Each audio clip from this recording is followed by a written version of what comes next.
अस्सलाम वालेकुम स्टूडेंट्स। आज कुछ लेक्चर आप पढ़ने जा रहे हैं। वो क्लास 9 और फर्स्ट ईयर का दोनों ही आर्टिकल आपके पास है। और हम स्टार्ट करके हमने किया था कि न्यूटन्स लॉज ऑफ मोशन से, जिसमें हमने फर्स्ट लॉ ऑफ मोशन को डिस्कस कर लिया था। देखिए बेटा, ये जो आपके पास लॉ हम स्टार्ट करने जा रहे हैं वो आपके पास क्या है? Newton second law of motion.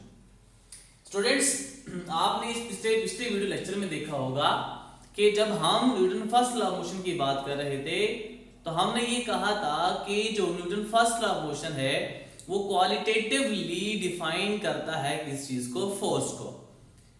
अब जो Newton second law of motion है इसमें सबसे पहली बात जो है वो आपके पास ये है कि वो फोर्स को मेजर करता है क्वांटिटेटिवली, यानी वो एक खास वैल्यू आपको प्रोवाइड करेगा, एक खास वैल्यू आपको देगा। आप कैलकुलेट कर सकते हैं by using Newton second law of motion. तो स्टेटमेंट क्या है उसकी? तो स्टेटमेंट कुछ इस तरह है कि लेट्स से ये आपके पास कोई भी बॉडी है जिसका मास m है, आपने इसके ऊपर फोर्स लगाया और जहां से आपने फोर्स लगाई उसी डायरेक्शन में ये क्या करेगा? एक्सेलरेट करेगा। तो कहता ये है कि यही एक्सेलरेशन जो इसमें प्रोड्यूस हो रहा है, ये एक्सेलरेशन उस अप्लाइड फोर्स के डायरेक्टली प्रोपोर्शनल है और यही एक्सेलरेशन इस बॉडी का जितना मास है उसके क्या है? इनवर्सली प्रोपोर्शनल है।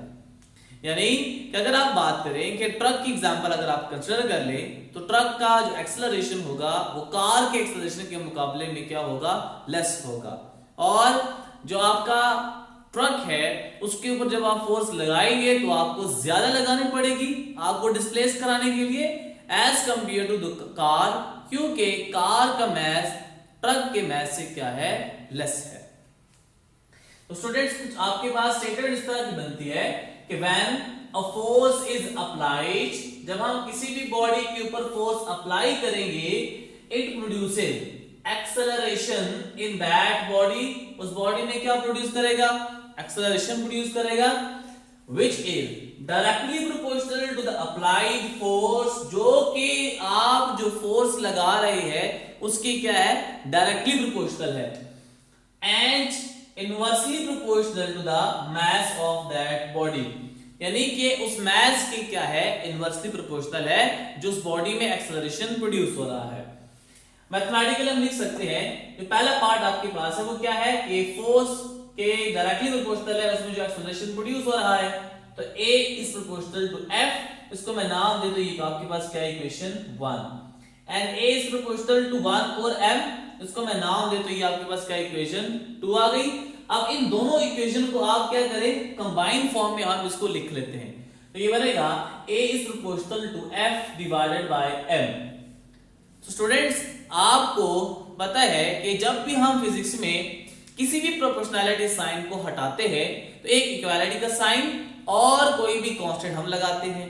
तो जब स्टूडेंट्स आप यहां पे प्रोपोर्शनैलिटी साइन को हटाएंगे तो आपको एक इक्वालिटी का साइन और कोई भी कांस्टेंट लगाना पड़ेगा। तो नेक्स्ट आपके पास क्या बनेगा? A is equals to KF divided by M। अब ये जो F आपने लगाया हुआ है, इस F को हम कहते हैं क्या है? प्रोपोर्शनैलिटी कांस्टेंट है और उसकी वैल्यू आपके पास क्या होती है? K is equals to 1। देखिए बेटा, हर कांस्टेंट की वैल्यू उस इक्वेशन के लिहाज से वेरी करेगी।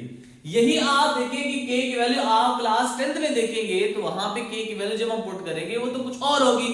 तो इसका मतलब है कि हर इक्वेशन की करस्पॉन्डिंग कांस्टेंट की वैल्यू क्या होगी? डिफरेंट होगी। अब अगर देखिए इसमें आप 1 पुट करें तो बनेगा A is equals to 1 F divided by M as it is आ गया, और ये बनेगा F is equals to MA।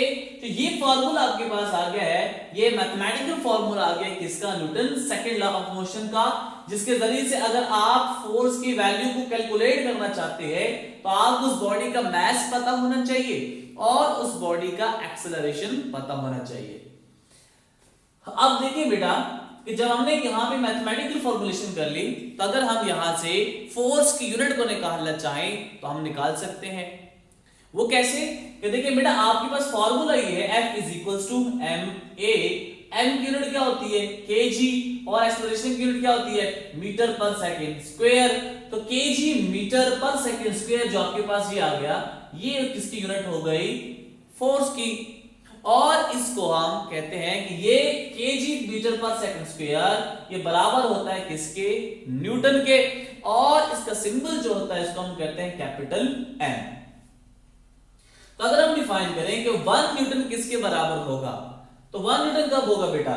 जब आप मास को क्या पुट करेंगे? 1 kg, और यहां पे एक्सेलरेशन कितना प्रोड्यूस होगा? 1 मीटर पर सेकंड स्क्वायर। उसका मतलब ये हुआ कि फोर्स 1 न्यूटन के बराबर तब होगी जब आप 1 kg का मास को एक्सेलरेट करेंगे by 1 metre per second square. तो हम इसको लिख सकते हैं इस तरह कि force is said to be 1 newton if 1 kg of mass is accelerated by 1 meter per second square। बेटा आपने ये फार्मूला पढ़ा हुआ है, इस फार्मूले की करस्पॉन्डिंग हम कुछ और फार्मूले भी इसी फार्मूले से बना सकते हैं। वो क्या है कि अगर आप एक्सेलरेशन कांस्टेंट रखें तो हम लिख सकते हैं कि force F1 divided by F2 is equals to M1 divided by M2। किसी भी दो बॉडी के अगर आप फोर्स के दरमियान रेशो लेंगे तो वो उनके रिस्पेक्टिव मैसेज के रेशो के डायरेक्टली प्रोपोर्शनल होगा। अगर हम फोर्स को कांस्टेंट कंसीडर करते हैं तो क्या बनेगा? A1 divided by A2 is equals to M1 divided by M2। ठीक है, ये आपके पास दो फॉर्मूले हैं जो कि आगे आपके किसी भी क्वेश्चन से या किसी भी एमसीक्यूज पॉइंट ऑफ व्यू से आपसे पूछे जा सकते हैं। अब हम बढ़ते हैं Newton third law of motion की तरफ। बेटा न्यूटन थर्ड लॉ आपके पास क्या है? इसमें दो मेन बातें याद रखनी है आपने, एक एक्शन फोर्स और दूसरी आपने रिएक्शन फोर्स को। तो मैं एक एग्जांपल कंसीडर कर लेता हूं कि बेटा यहां पे कोई भी मेरे पास एक स्फीयर A है, एक स्फीयर आपके पास B है। लेट्स से जो स्फीयर A है वो B के ऊपर जो फोर्स लगा रहा है वो टुवर्ड्स राइट साइड है। मैं इसको नाम देता हूं, ये बेटा आपके पास क्या है? एक्शन फोर्स है। तो जो Newton third law of motion है वो इन्हीं दो फोर्सेस को आपस में रिलेट करता है। वो कहता ये है कि जब आप किसी भी बॉडी के ऊपर एक फोर्स लगाएंगे तो ये वो दूसरी बॉडी भी आपके ऊपर फोर्स लगाएगी। लेट्स से आप जो दूसरी बॉडी के ऊपर फोर्स लगा रहे हैं वो एक्शन है, और वो बॉडी जो आपके ऊपर फोर्स लगाएगी वो क्या कहलाएगी? रिएक्शन फोर्स है। वो कहता ये है कि ये दोनों फोर्सेस मैग्नीट्यूड वाइज बराबर होती हैं, लेकिन उनकी जो डायरेक्शन होती है वो क्या होती है? डिफरेंट होती है। देखिए बेटा कि अगर एक्शन आपके पास राइट साइड में है तो बी भी ए के ऊपर फोर्स लगा रहा है, लेकिन वो किधर है? लेफ्ट साइड में। दोनों की डायरेक्शन आपस में क्या है? Opposite. Theta is equals to आपके पास क्या बनता है? 180 डिग्री। अब ये जो बी ए के ऊपर लगा रहा है इसको मैं नाम देता हूं, ये क्या है? रिएक्शन फोर्स है। तो स्टेटमेंट कुछ इस तरह बनती है कि action and reaction forces are always equal in magnitude but opposite in direction. इसकी मिसाल इस तरह है बेटा कि जब हम जमीन के ऊपर चलते हैं तो हम जमीन को किधर धकेलते हैं?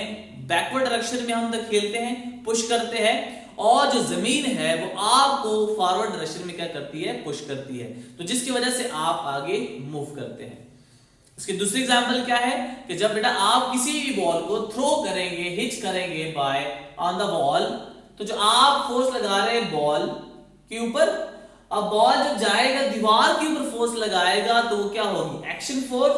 अब दीवार जब रिएक्शन फोर्स लगाएगी बॉल के ऊपर तो वो आपको बॉल वापस आपके हाथ में आ जाएगा। यही दोनों एग्जांपल हैं किसकी चीज की? एक्शन और रिएक्शन की। लेकिन बेटा आपने ये बात ध्यान में रखनी है कि हमेशा एक्शन और रिएक्शन के लिए कंडीशन ये होती है कि वो एक दूसरे को कैंसल आउट कभी नहीं करते। ये मेन बात आपने याद रखनी है। दूसरी मेन बात आपने याद रखनी है कि एक्शन और रिएक्शन फोर्स हमेशा सिंगल बॉडी के ऊपर एक्ट नहीं करते, बल्कि वो दो डिफरेंट बॉडीज के ऊपर क्या करते हैं? एक्ट करते हैं, जिसके जरिए से वो एक दूसरे को कैंसल आउट नहीं करते। तो बेटा इसी तरह का आप क्वेश्चन आप लिख सकते हैं। हम करते हैं कि अगर कहता ये है कि if action and reaction forces are always equal in magnitude but opposite in direction, then how a body moves. कि अगर एक्शन और रिएक्शन फोर्सेस हमेशा मैग्नीट्यूड वाइज बराबर होती है और डायरेक्शन वाइज डिफरेंट होती हैं, ऑपोजिट होती हैं, तो बॉडी मूव कैसे करती है? तो याद रखें आपने इस क्वेश्चन का आंसर ये लिखना है कि एक्शन और रिएक्शन के लिए कंडीशन क्या है कि it acts on two different bodies, that's why body moves. अगर उस सिंगल बॉडी के ऊपर फोर्स लगेगी तो उस टाइम में बॉडी अपनी पोजीशन को चेंज नहीं कर सकती। अब हम क्या करते हैं बेटा, एक कॉन्सेप्चुअल क्वेश्चन हम करते हैं। क्वेश्चन कुछ इस तरह है कि आप Newton second law of motion को यूज करते हुए Newton first law of motion को डिराइव करें। देखिए बेटा, अगर आप फॉर्मूला देखें कि न्यूटन सेकंड लॉ का क्या है, F is equal to ma।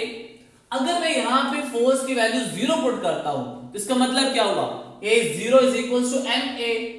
अब ये प्रोडक्ट फॉर्म में ma आ रहा है, तो इसका मतलब या तो मास 0 के बराबर होगा या तो एक्सेलरेशन 0 के बराबर होगा।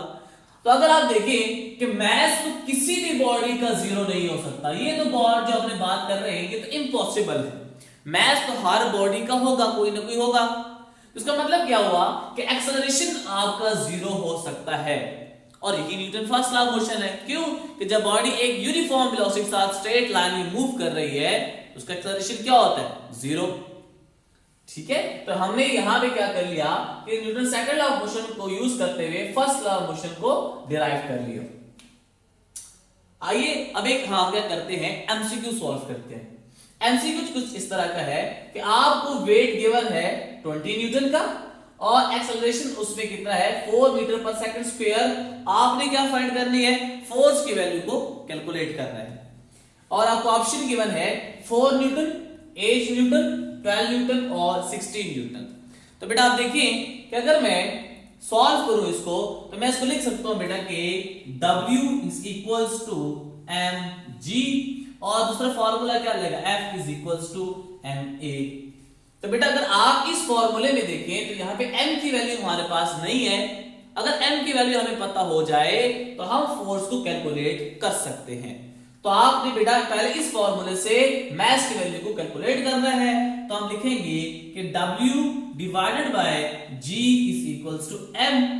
दैट इंप्लाइज दैट आप अगर इसमें वैल्यूज पुट करें तो ये बनेगा m is equals to W आपके पास क्या है 20 और G की वैल्यू आपके पास क्या है 4। तो ये बनेगा, अगर आप यहां से देखें कि A की वैल्यू आपके पास 4 है तो G की वैल्यू बेटा आपके पास क्या होती है 10, तो क्या बन जाएगा 2।